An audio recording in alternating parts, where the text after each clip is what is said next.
لاہور زندہ دلوں کا شہر ہے، لیکن اسی شہر میں ایسی دشمنیاں بھی پروان چڑھیں جن سے بہت سے گھرانے اجڑ گئے۔ نسل در نسل دشمنیوں کا یہ سلسلہ ختم نہ ہو سکا۔ اب تک کے اعداد و شمار کے مطابق درجنوں افراد ان دشمنیوں کی بھینٹ چڑھ چکے ہیں۔ لاہور کا مشہور شاہ عالم چوک اور لاہور ہی کی گنجان آبادی والا علاقہ گوال منڈی اپنی بہت سی دیرینہ دشمنیوں کی قدیم آماج گاہیں ہیں۔ یہ دونوں علاقے دشمنی کی کئی بھیانک اور المناک داستانیں اپنے اندر سموئے ہوئے ہیں۔ چوک شاہ عالم اور گوال منڈی میں دو ایسے دشمن دار کشمیری گھرانے دہائیوں سے آباد ہیں جو اپنی دشمنی کی وجہ سے بین الصوبائی شہرت کے حامل ہیں۔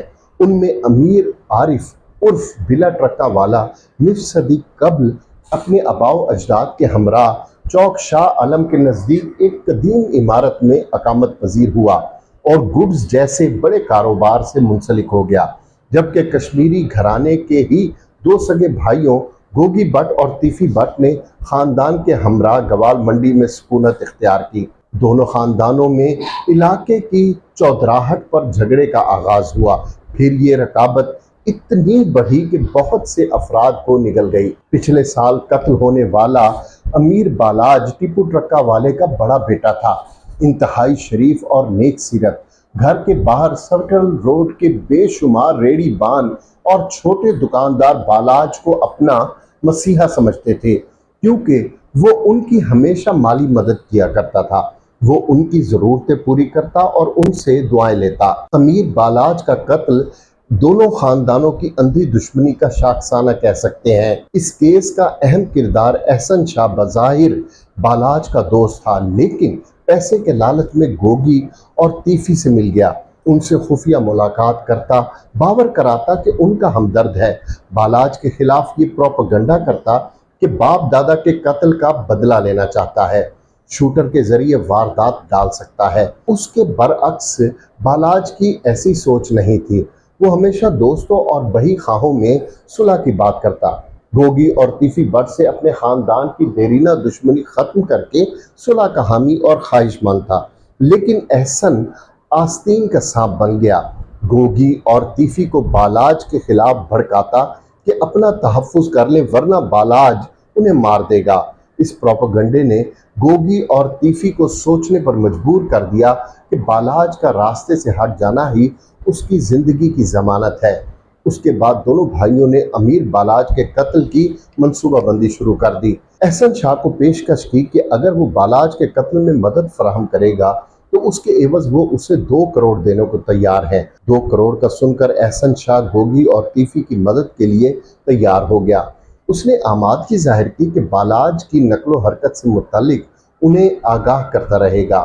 بیانے کی رقم 50 لاکھ بھی وصول کر لی۔ وقوعے سے 1 روز پہلے احسن نے گوگی کو اطلاع دی کہ بالاج ایک ریٹائرڈ ڈی ایس پی عارف بلّہ کے بیٹے کی شادی میں شرکت کے لیے چونگ کے قریب واقع ایک نجی ہاؤسنگ سوسائٹی میں جانے والا ہے۔ بالاج کے قتل کے لیے یہ ایک اچھا موقع ہوگا۔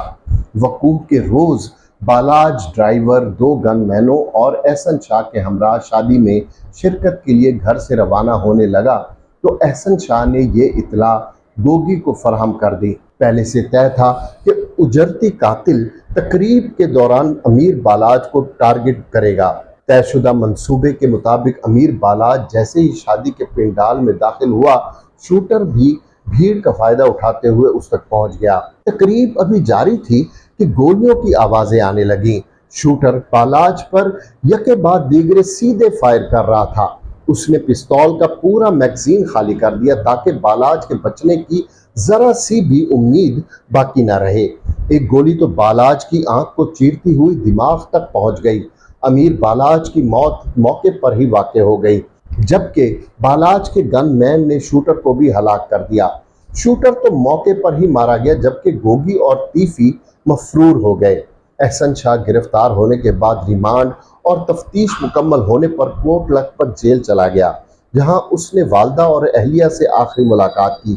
اسے جیل سے organized crime unit Iqbal Town لایا گیا، جہاں D S P Jahangir Butt Ahsan Shah کا منتظر تھا۔ احسن نے جیل میں ہی ملاقات کے دوران والدہ اور اہلیہ کو بتا دیا تھا کہ اس کے لیے فوری کچھ کریں کیونکہ پولیس اسے مقابلے میں مارنا چاہتی ہے۔ پھر احسن کی یہ بات درست ثابت ہوئی۔ D S P Jahangir but اور سب انسپکٹر شکیل بٹ جو جعلی مقابلوں کے لیے مشہور ہے، احسن ان کی کسٹڈی میں آیا تو اسے یقین ہو گیا کہ پولیس اسے اب جعلی مقابلے میں مار دے گی۔ پولیس کے اپنے بیان کے مطابق وہ ملزم احسن شاہ کو تھانے میں درج ایک مقدمے کے سلسلے میں ریکوری کے لیے لے کر جا رہی تھی۔ احسن کے بھائی علی رضا نے احسن شاہ کو پولیس کی کسٹڈی سے چھڑانے کے لیے فائرنگ شروع کر دی۔ پولیس ملازمین خوش قسمتی سے بچ گئے، تاہم ایک فائر احسن شاہ کو لگا۔ مضروب حالت میں اسے پولیس ہسپتال لے کر جا رہی تھی کہ ملزم نے راستے میں ہی دم توڑ دیا۔ ناظرین، یہ وہ کہانی ہے جو ہر مبینہ پولیس مقابلے کے بعد ہمیشہ پولیس کی جانب سے بتائی اور سنائی جاتی ہے۔ اگرچہ احسن شاہ کا جرم بڑا ہے، اس لیے ہلاکت پر کوئی سخت عوامی رد عمل دیکھنے میں نہیں آیا۔ عمومی رائے یہی سامنے آئی کہ احسن شاہ کے ساتھ جو ہوا اچھا ہوا، ایسا تو ہونا ہی تھا، اسی کو تو مکافات عمل کہتے ہیں۔